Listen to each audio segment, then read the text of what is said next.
What we just heard was the actual gravitational waves detected by LIGO transformed into sound waves. So really, we just heard the music of gravity. But what are gravitational waves? Well, to understand gravitational waves, we first must learn about gravity. Physicist Brian Greene put forth a clear, simple explanation of gravity when he was on Late Night with Stephen Colbert.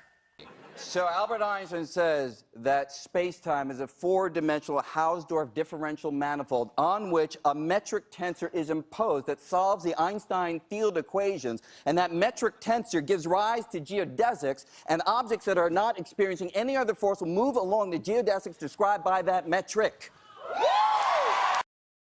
Pretty self-explanatory, I know.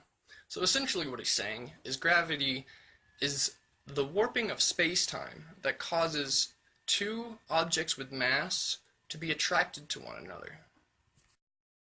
So now that we know what gravity is, a gravitational wave is essentially that warping of space and time known as gravitational energy that propagates out in the form of a wave from a very massive source or two sources that has a change in velocity. So in visualizing gravitational waves, picture a nice pond, a calm pond, and throwing a rock in the pond at the point of entrance causes a big bolt of water up because of the energy at that point, and then the energy radiates out from there or propagates out from the center in all directions.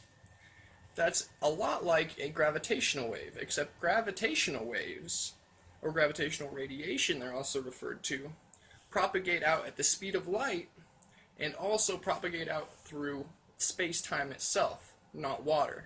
Well, I guess technically water as well. The gravitational waves detected by LIGO are believed to come from a black hole binary, which is a system of two black holes in quick orbit around each other, moving extremely fast. This is a simulation of the merger of those two black holes. At the time the two black holes merged, they released an extremely high amount of energy in the form of gravitational waves, as shown in the simulation. So what's the big deal about these gravitational waves? Why are they so important? Why is the scientific community up in arms about Einstein is the one who predicted gravitational waves back in 1916, a year after he released his general theory of relativity. And gravitational waves, the detection of them, is the last aspect of his general theory of relativity to finally be either observed or detected directly.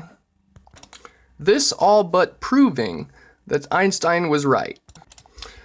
Also, gravitational waves act much like the electromagnetic waves, which are seen here.